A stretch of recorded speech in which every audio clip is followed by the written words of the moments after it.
Gucci coming home, Gucci coming home.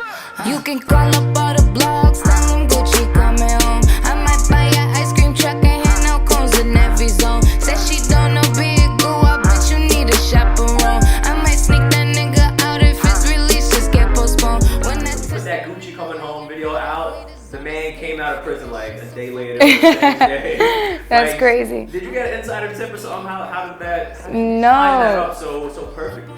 It's so crazy because I'm a big Gucci fan like everybody else. So when I was listening to beats in the studio, it was just one random day. I was like, this beat, it sounds like Gucci coming home, Gucci coming home. So that's really how it came about. It was just a genuine song, like wondering when's he gonna come home, because we kept hearing he's gonna get out, then he's not, then he's gonna get out. So It was just the genuine emotions that I think all Gucci fans were feeling at that time.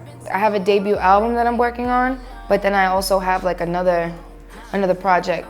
It's called Trap Vogue, but it's like just Trap Vogue? it's like high-end trap. Like it's just everything that, that'll probably go first soon. Okay, so is that like you rocking over original beats, or did you just jump All original beats, but it'll still have that.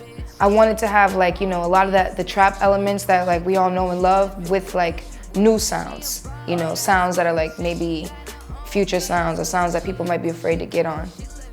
Who did you work on? On that project, I have production right now so far from this guy named Bunks Data. He did the Gucci Coming Home record and a couple other records to come. And I also have Cardo got wings. Fire. Yeah, me and Cardo got a great chemistry. He did Whip It for me as well. So those are some of the sounds, like newer versions of those sounds that you might hear on it.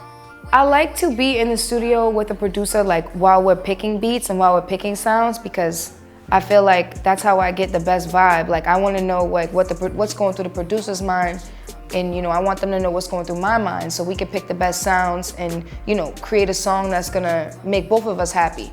But usually I like to write like really early in the morning, like in my own space, like when I'm by myself at like 6 a.m. So I like to. Without a beat sometimes, just going off like. Yeah, like but usually with beats, like I like to take the beats home, but I record on the spot a lot, so it just depends on like how I'm feeling at that time. Murder. Write down the clip, we on point like a cursor. When you know the plug, you don't talk to the server. The feds think they on when they watching my horn, but I guess that bitch wrong because this one's a burner. You know it. I think I'm sick of these rappers that talk about trapping but showing no urgency.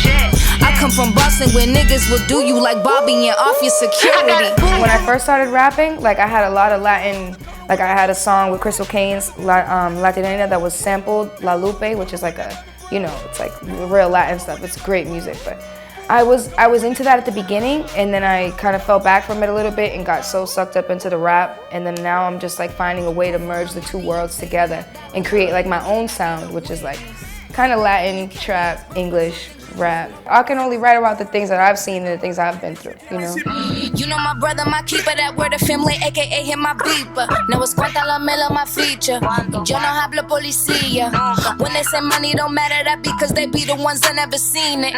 So I have some really dope merch, like really dope tees, some sick hats with like some of the artwork that you've seen on Gucci Coming Home. Oh yeah. Gucci Coming Home, celebratory hats, you know what I'm saying? And Whip It, whole bunch of things. You can check it out on there.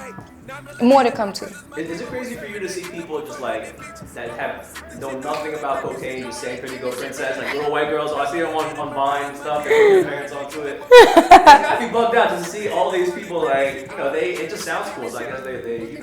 I'm glad, honestly, that I wanted all my handles to be Bia. Like I wanted it to be my real name, but when I was going through, coming up with handle names and everything like that, Bia was taken on. Like it would be taken on one and not taken on the other. So Perico Princess was my Instagram. And I was like, I'm gonna make everything Perico Princess. And at first I got some kickback for it. They were like, nah, you can't do that. I did it, and I'm glad I did because, So management was like, nah, you're bugging, and you was like, fuck it anyway. Fam was with it. Clearly Fam's with the shits. Clearly. But it be white. True. Yeah. So it's not really like, well, no, I don't. You got a movement now from it though. Definitely like a lot of people on social media and stuff. Mm-hmm. And like you said, I got little white girls that. I'm I'm sure they're on Google though, like, all right, Perico, Princess, you know, they're trying to figure out the. It's funny. I'll go through my term. comments and I'll see people comment and they'll be like, "Do you know that this means cocaine?" And I'll be like, "The bars are cocaine."